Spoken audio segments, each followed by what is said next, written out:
And we're live. Good afternoon, everyone. Welcome to episode 11 of the Leadership Zoomcast. Good to be here. Neil, how are you? Good to see you. I'm fantastic. Thanks, mate. I'm great. Can't believe it's been a week. A week's flown by since we did the last one. Yeah. I'm sitting on the balcony in France at the moment.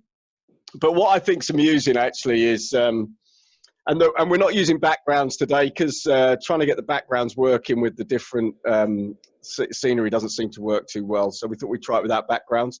Yeah. But what I find amusing is, I bet Tim Ferriss or Tony Robbins doesn't have these issues when they're doing their podcast. Is both Albert and I have just had to sort out our dogs so that they don't come in the room and start barking while we're doing the recording.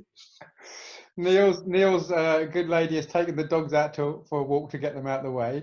Yeah. Mine is about to throw one because my son's due around any minute and she goes crazy when he arrives. So, I mean, we've just spent, a good 20 minutes getting set up for that. Right? Getting set up, yeah. I bet the pros don't have to do that.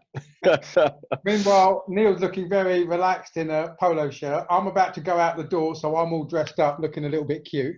So yeah. I haven't seen, I don't think I've had a shirt on for 4 or 5ve months now. Well, if you'd have got me 40 minutes earlier, it was shorts and nothing else, and I don't think we're ready. Are you going somewhere nice? You heading out somewhere nice? Yeah, we're just going to go. We just got to head downtown. Siobhan's got some things she wants to look into. This year is going to be our 30th wedding anniversary, so she's starting. Congratulations! And that stuff. Well, look, we'd have had a party, but obviously COVID's blown that out. Yeah. It'll be a 31st party anyway. So and it works better anyway, mate, because you're out there and you wouldn't have been able to be here, and that's not good. So yeah, we'd have just changed our plans though. We'd have made sure we were there. 30 years though, that's incredible. Most people don't get, that far for sure. Not on their first marriage, and by the time they get to 30 years on their second marriage, they're in their 90s anyway. Anyway, I've had a really full-on day. I've done 6 leadership coaching sessions today, which have been great. But one of the things that was really interesting, I was coaching someone today, and they quoted back to me one of they'd been listening to our Zoomcast and our podcast, and they quoted back the importance of communication in leadership and what they'd learned from that, and that they were trying to practice that. And that was really good to know that we're getting some feedback. Yeah, no, that's fantastic, actually. In fact, it's interesting because I was looking at how we're doing on our feedback and we get any comments back. And this week was really good because this week I ended having a personal messaging with somebody who's actually just starting out on their PhD journey. And she'd been watching, I won't mention her name because she probably wouldn't appreciate that, but she can tell us in the comments later if she wanted to. And she had been looking at our stuff on YouTube and was really interested in whether we could have a conversation later on to help feed into what she's doing there. She's got someone set up for her next conversation, but she wants to see if we can be part of that research. So, Neil, if we're making a difference of that nature, that's fantastic, right? Exactly. And I think, the whole, searching for leadership clues last week we talked about Jurgen Klopp, and this week we're going to try and search for leadership clues, which actually is not hard to search for because they're really clearly written out. But we're going to discuss the leadership clues in a book that I read probably 18 months ago, and I love the book, and I gift the book a lot to leaders that I coach and mentor. It's a book called Extreme Ownership by Jocko Willink. So Jocko Willink was a Navy SEAL commander and managed a big Navy SEAL team. Learned a lot when he was in Iraq about leadership and obviously other things that he did in the SEALs, and then put it together in a book called Extreme Ownership. And it's a good read, but there's some really good lessons in there around leadership. So that's what we're going to talk about today. Yep. I don't know, you've done a bit of research into it. What are your initial thoughts on it? Yeah, I did a little bit of research. I mean, look, obviously I was triggered into it by your suggestion, and so I haven't read the whole book cover to cover, but I have looked at some synopsis and some explanations of it, and it looks fantastic. So, what's my thoughts of it? I think there's some great lessons in there that, again, when we've talked with Ian a little while ago, Ian Chappell on here, when we talked with Jean, when we talked with Vivian, we're looking at different walks of life. This is a whole different walk of life. Gosh, and the US Navy SEAL is a bit different from the life that we're used. Well, not for you. It's probably similar to life. But the lessons that he brings out and some of the basic principles, really good stuff for us to talk through here and to share with the audience. I think really so let's dive straight in, right? Because the title of the book kind of gives away one of the first key lessons that he learned, and then there's lots in there. We're going to explore maybe 4 or 5 of them in the time we've got.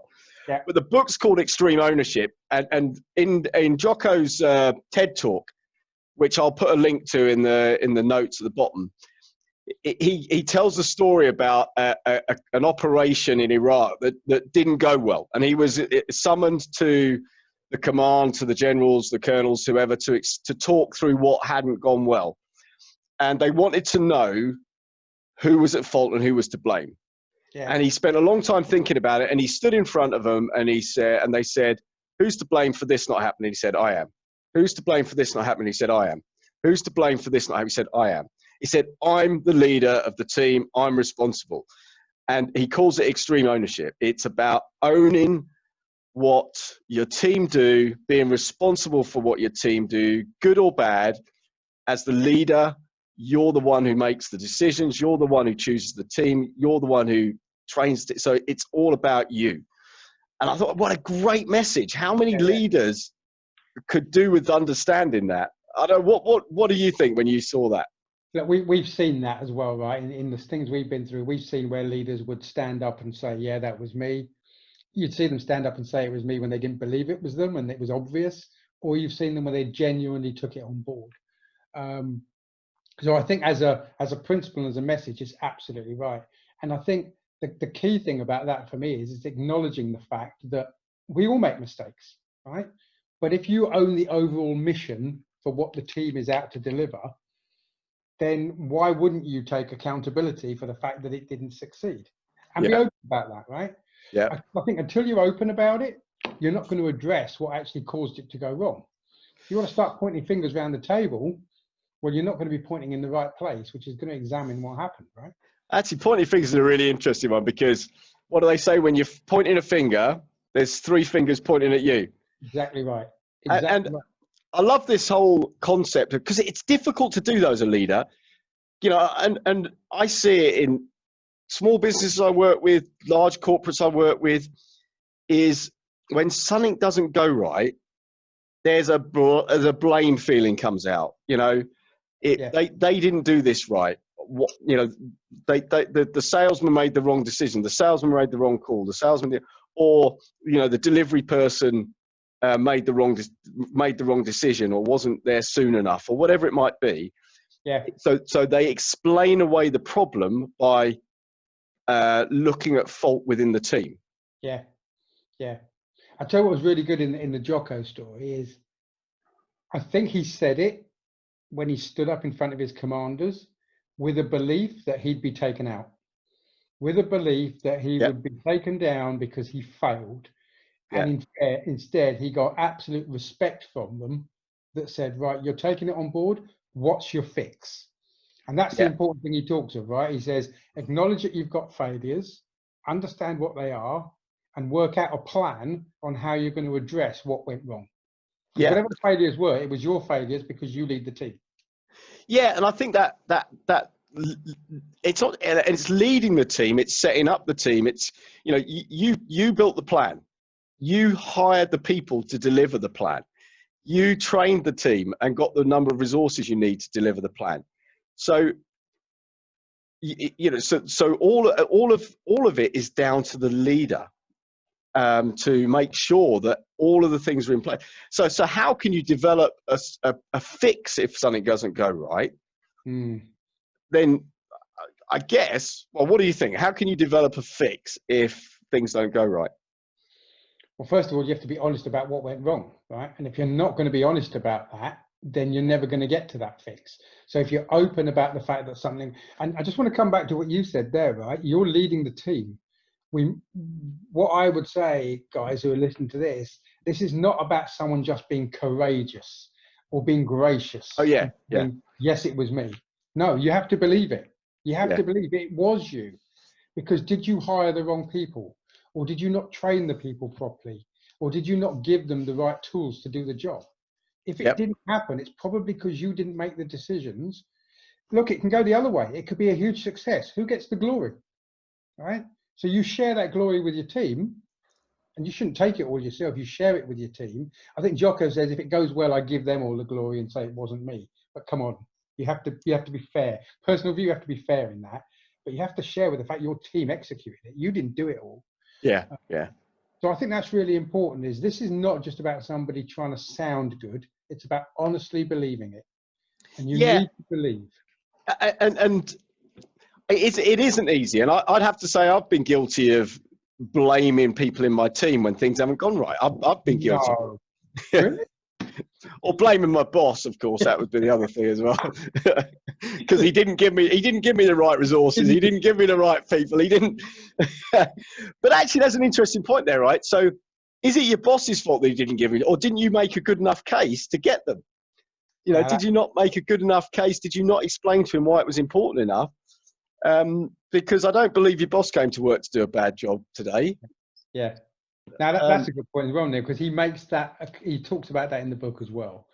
What he says is, if you're going to talk to your boss, are you communicating up and you communicating down? Yeah. Communicating up, you're asking for things, possibly. If you're asking for things, you have to present a good case. Because, by the way, your colleagues are presenting good cases as well, right? And your boss only has so much resource or so much time or so much energy, and they're going to direct it to where they think they're going to get the best return. So present a good case and tell them what the impact is going to be if they meet your requests. You've got to be honest with you. Put your case forward. Why shouldn't you? Yeah, and managing up. I mean, I've had a number of conversations today in the coaching I've been doing about the importance of managing up. You know, your boss is not a mind reader. You know, so don't expect them to be. And I had a comment from someone. It actually wasn't today. It was another day where they said, during COVID, my boss hasn't phoned me for 3 months. And I thought, okay, that's not great leadership. Fair enough. No. I said, how many times have you tried ringing him? Oh, no, I was waiting for him to phone me. And I just thought, come on, you've got to take some ownership, some responsibility. Managing up is just as important as managing down. I think that kind of leads nicely onto the second point. So the first thing is all about extreme ownership. It kind of says it in the title, own it as the leader. But the second thing I really love this I think it's the second chapter or the second point that comes across is there's no such thing as bad teams, only bad leaders. And I thought, wow, that's a great statement. Did you pick that out in the? So let's just look at that, right? What if in the team there are people who are not up to the job, right? That's a bad team, right? Or is it? Or as we've just said, did you recruit the team in the wrong way? Now that's exactly that we want people to think about it here, guys, because you might put that through in your own thinking, guys. You might be, but there's guys in the team that are not up to it. So whose job is it to address that? Yeah. So are they not up to it because they haven't got the skills? Well, therefore you need to train them. Are they not up to it because they haven't got the motivation? Well, who owns getting them motivated? Are they not up to it because they haven't got the capability? Then fair enough. Maybe they're in the wrong role and you need to move them into a role where their skills and capability could be better used. The person who owns that is the leader. But also, I suppose a rhetorical question in another way would be, so as a leader, I expect my team to work from 8 in the morning till 7 at night. And when I get in at 9 and I go home at 5, I expect them to be there. Yeah, because I'm the boss. Because I'm the boss. So the second point around there's no such thing as bad teams, only bad leaders. You set the standards. Yeah. If you are coming in at 9 and going home at 5, I'm not saying hours of work is a good measure, by the way, because I don't believe in the more hours you work, the better you are. But if your standards as a leader are not high enough and you're not setting high standards, then how can you expect your team to set high standards? Yeah. I think the other thing that you see him talk about is, okay, so let it drop to a different standard, because that becomes the new norm now. That becomes the new standard, right? So you make sure you're keeping that bar raised all the time. And I remember when you and I worked together, Neil, we all said, right, if we're not lifting the bar, we're going backwards because everybody else is moving ahead, right? So you've got to keep lifting that bar. And that presents an interesting management challenge as well, because every time you lift the bar, because you've got to raise your standards and therefore you need your team to raise their standards. Yeah. Some people will feel uncomfortable with going up to that level, that doesn't mean they're bad people. It just means that maybe that's just a bit high for them now. So then you need to manage that expectation and bring people in who are able to cope with the new standard and enable other people to go and find things to do somewhere else if they're not able to. Yeah, yeah. And by the way, just because somebody can't achieve that standard immediately, Oh, that's a good point. personally, I wouldn't give up on them just yet, right? Yeah. It just means they're not ready for that maybe, right? So is that education? Is that training? Is that coaching? You know, is that shadowing? I mean, gosh, there's a lot of value in letting someone shadow you and see what you do and how they could learn from that. Yeah. So don't write somebody off because at a point in time, they can't achieve something you think they should do. But no, and I think the other thing that comes out in this particular chapter around this, there's no such thing as bad teams, only bad leaders, is about accountability. It's about hold your team accountable for what you want them to do. Yeah. But the first thing is they've got to know what you want them to do. Yeah. You know, so you've got to be clear on, right, this is your role in the team. This is what good looks like for you. And then hold them accountable to delivering on what good looks like. Yeah. I think, so that's another point that gets referenced, right, is are you clear yourself on the mission? And if you're not, you've got to get clear on that mission. Sorry, I think I've jumped ahead, Neil, because I know it's one of the sections we wanted to go to, right? No, let's go to it. Yeah. Yeah, you've got to be clear on that mission. And if you're not, get clear before you take it to your team. Because if it's getting clear, so there's two things. There's getting clear on it. So be really clear on what is your echelon above, is what they call it in the military. What's your layer up? What are they asking you to do? So the first thing is be really clear on that, because if you're not clear, you can't articulate that down to your team. Yeah. The second thing is you've got to believe it. If you don't believe in the mission, then what Jocko says in his book, and I think is a really good point, is if you don't believe in the mission, then ask the questions, do the things you need to do to get comfortable with the mission. Yeah. You don't accept it until you believe in it, and make sure you understand, because your boss isn't doing it because they're stupid. Maybe they just don't understand something that you do. Yeah. So spend some time with your echelon aboves, working out how you can believe in the mission. And it might be changing it slightly, but I think those are the two things. One of them is understand it. The second one is believe in it. I'd say option 3, don't blag it, guys. Don't blag it. Don't blag it, right? If you honestly don't understand it or honestly don't believe in it, do the work to get to where you need to get to, because it will be obvious to your team and your behavior won't be right. Your commitment won't be right. What did we say? If you don't set the right standard, they'll all come in at the same level. It will be there, right? It will be, because you're going to get into tough times.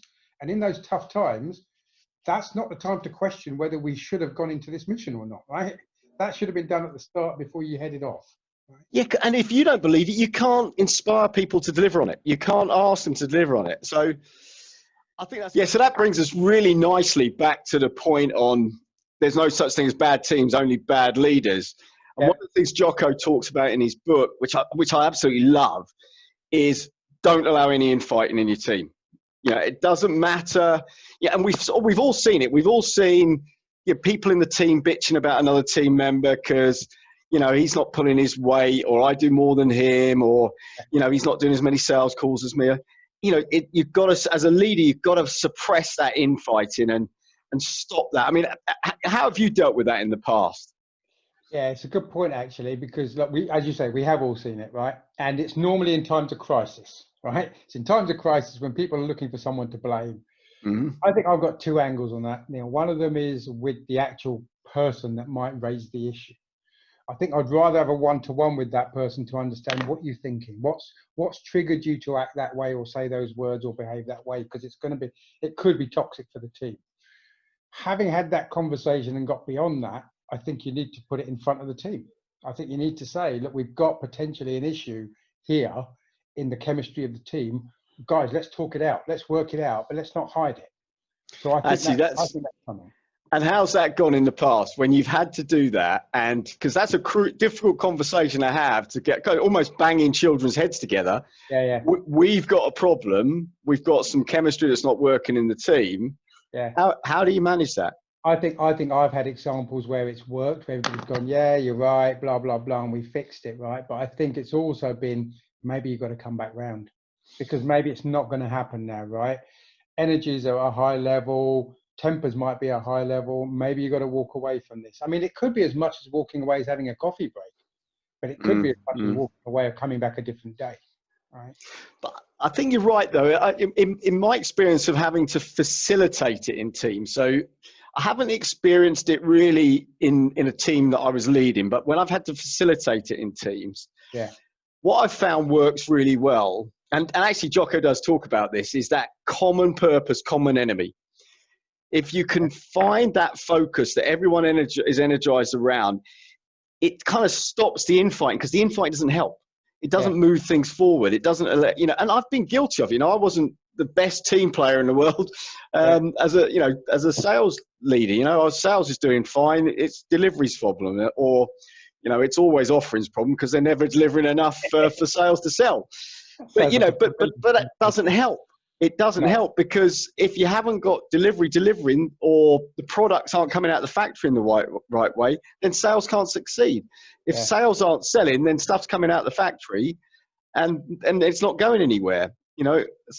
Yeah, I tell you what, you just triggered in my head, Neil, when you said about get back to what the objective is or what the goal is you and I know that people will head in a direction that you face them or that you're focused on. And it's right. Bring the focus back to, where are we trying to get to?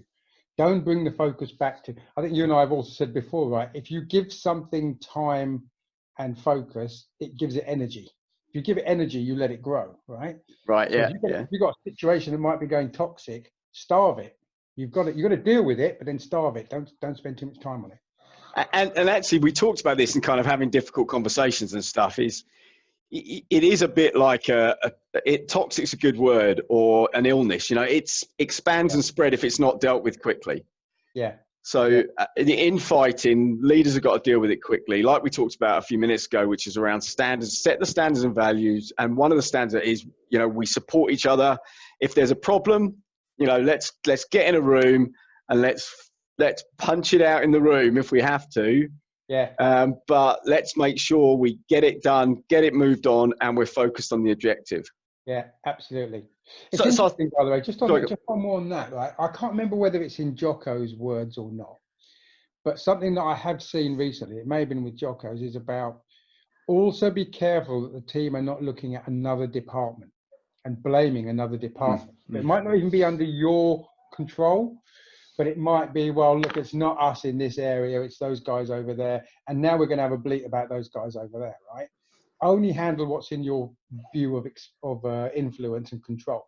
Right? Yeah. You can't fix that, right? And we've we have touched on that in previous Zoomcasts, which is we always moan about things that are outside of our control, because if it was in our control, we wouldn't be moaning about it. Yeah, we'd be doing something about it. You're absolutely right. Yeah, right. Yeah. So let's move on to one of the other points in the book, which is about, he calls it checking your ego. Yeah. Which I really like that as a concept, because if the leader has an ego and they think it's all about them, they're kind of missing the point, because it isn't about them. It's not about how great they feel, or it's about enabling the team to succeed. And what did you pick up from that kind of thing around checking the ego? I think we talked about it up front earlier on, but one of the things it's got is about admitting that you've made a mistake or you make mistakes, right? That's where that ego thing needs to be addressed. The reason we might find ourselves in a problem might be because of something you did, said, or didn't do or say, right? Take that on board. So you make mistakes, so what? Yeah. The thing is, acknowledge that and have a plan. And I think that's the big thing. And actually, he talks about this in this section, which is, and don't feel bad about asking for help. So don't feel bad about saying, do you know what? I'm not sure how to deal with this situation. Can you help me? I need some input. I need some advice. Yeah, you still got to make a decision as a lead. Someone's got to make the decision, but don't feel like you can't ask for help, you can't ask for input, and then that's going to weaken your position. How good your team going to feel if you say, come on, guys, we're in this together. Let's think of a solution. Let's work on it. I mean, they're not sitting there waiting for the next direction from you, right? Now, I know in the world he comes from, it is very much about they receive orders and they do what they're told. But I think they're asked to think as well, right? Well, especially in special forces, you're definitely asked to think. You're asked to challenge the mission. You know, you're not just I'm telling you to charge at this hill, so don't question me, just go do it. Exactly. So they are trained to do that, and it is really important that as the leader, your ego doesn't stop you from being a bit more vulnerable. I use the word vulnerable because I was watching something on TV the other day about vulnerability in leadership, which I do want to talk about in a podcast, but maybe not now, in a Zoom cast, but maybe not now. But so I think you don't feel scared about letting that ego down a little bit and allowing people to. So I thought that was a really good point. Yeah, I think, wasn't that one of Jean's key points, Jean McCaskill, when she spoke to us? Because we were saying, so it just shows, right? This goes right across the board. It all connects, right? And surprise, surprise, right? You know, leadership's leadership. And as we're searching for clues, some of the same clues keep popping up. But so the final thing, I think, to just kind of bring this to a close, because there are so many great things in the book, and we've touched on some of the major topics, is there's a great story in there where he talks about being in a firefight. Yep. And they're in a firefight. They're right in the midst of it. You know, there's bullets flying overhead. There's explosions going off. And he said, it's really important that the leader, although you're in it, takes a step back. Even if you just move back a meter and you just got a chance to just look at the bigger picture to see what's going on. Because when you're in it, you can't make the decisions that are needed for the team so that you can win the battle or you can move forward towards the objective. Yeah, I thought that was a really good example. Yeah, and I think when he talked about it up front, he was saying as he was coming through the ranks. And I remember one of the examples he talked of is he also had to make that call when he wasn't the leader. He was one of the guys that were there, and he looked around him and said, hey, what's going on?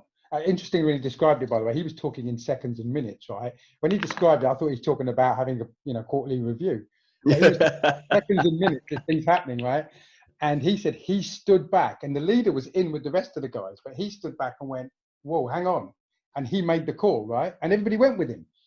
You don't have to be the guy wearing the stripes. But that's interesting, because that does show good leadership from his leader at the time that said, okay, this guy can see something I can't see. Let's trust him. Yeah. I had a real example, actually. When I very first joined the army, I was doing a night navigation competition, and we were having to navigate around, in fact, not far from where you live, actually, just out near Farnham. Uh-huh. And it was so it was a night navigation. Anyway, the team I was in, the officer in charge of it wasn't a great map reader, and we were all over the place. And I said, look, do you mind if I take command of the map and the compass? I'll get us to all the points we need to get to. And he dropped his ego and he said, yeah, okay, you take over. And we did reasonably well, not brilliantly, but we did reasonably well. And we got back to the tent and he said, well done for stepping forward. You know, I was one of the most junior people there, but I knew how to map read. I was a good map reader. So he said, if you've got a skill and you know, and it's better than my skill, step forward. Did you feel any fear at the time that you might have made a mistake here? You might be leading them into something, and then, or what drove you to? So that's actually, you don't realize how good a question that is, actually, because one of the things that is frightening when you are leading people outside in the dark and you're map reading is you are always questioning, even though I'm confident I'm doing the right thing. I'm confident this. It's really nerve-wracking because you don't want to let people down. You don't want to, because it's not about being a fool of yourself, because no one's going to care about that, but it's about letting people down. So you've got this group of people behind you and they're trusting you to go in the right direction and do the right thing. And actually it's a scary thing. It's quite a scary thing. It does get the adrenaline pumping. Yeah. But there's a phrase I always remember whenever you do anything to do with map reading, but it's a good analogy for life as well. So if you're trying to navigate towards a goal or a point on a navigation exercise, quite often doubt comes in just before you're going to get to that point. And so your doubt comes in, you get the map out, you start thinking, oh, maybe we've gone past this track, or but actually, if you just push on a little bit further, you get to your goal. And I think that's a great analogy for life as well. You know, sometimes you struggle, you say, you know what, I'm going to give up because this isn't working. But if you just go a little bit further, there it is. You know what? You've actually just hit on one of Tony Robbins' phrases, which is, you don't know how close to success you were when you gave up. Right. Right. Yeah. Exactly it. Right. I pushed. Is that enough? And it's just that little bit extra. But so we got off a bit of a tangent on that, but I think it's an important story. But the point of stepping back, because and I see this lots when leaders are in being player managers. If they're in being player managers, who's stepping back and looking at what the other team's doing? Who's stepping back and taking the time to look at, you know, what their attack's doing, what their defense is doing? And if the manager is also a player, then there's no one who's got that big picture. So it is really important to step back every now and then. I think just to put it in perspective for the audience here, guys, that isn't an in the moment, we're in a battle situation. That could be minutes, that could be hours, that could be days, that could be on a quarterly basis. Just stop, stand back, take a look, and decide whether you need to be doing something different from what you've been doing. There's nothing the matter with that at all. There's nothing the matter with turning up on Monday morning and saying, guys, I think we've got to change the plan. Yeah. Because of these reasons, not because I woke up feeling like it, but I've got some evidence that supports it. So look, we've covered most of the key points from the book, I think, and you know, I would highly recommend reading it. I'll put a link to the Amazon page in the details below. Any final thoughts from you on this particular topic? Yeah, no, look, great book. And when you first suggested this was something we needed to have a look at and see whether we could do a Zoom cast on it, I thought, I don't know, let's have a read. Do you know, and the more you read, the more you went, wow, this is just perfect. So no, really good. I think we've done it justice, Neil. I don't think we can, cover the whole book, but I think we've done it justice in pulling out some points. Yeah. If people are taken away from learning points from here, great. But I'm with you. I'd recommend they could read that book if they get the chance, because there's a lot to learn in there. And hopefully it's been good at covering some items for us.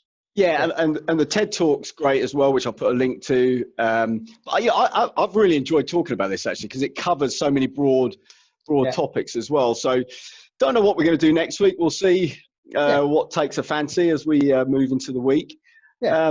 Any closing comments you want to make? No, I'm going to go back outdoors to 36 degrees in the UK. You're in France. I don't know what you've got out there, man. About the same, yeah. It's absolutely crazy out there, but it was really good to spend the time talking around this. Yeah. Guys, keep giving us your comments, keep giving us your feedback, and thank you for participating with us here. It's really good, So the more we can add for you, let us know if there's anything specific you want. But if not, no, Neil, over to you to close. Thanks, Albert. And as Albert says, please leave your comments. We love reading them. I've just read one before we came on today from a leadership coach who just said he loved the Jurgen Klopp discussion, and he teaches leadership. And he said you covered all the key points that I teach in leadership. So it was great feedback. So we love the feedback. Please subscribe. Click on the thumbs up button.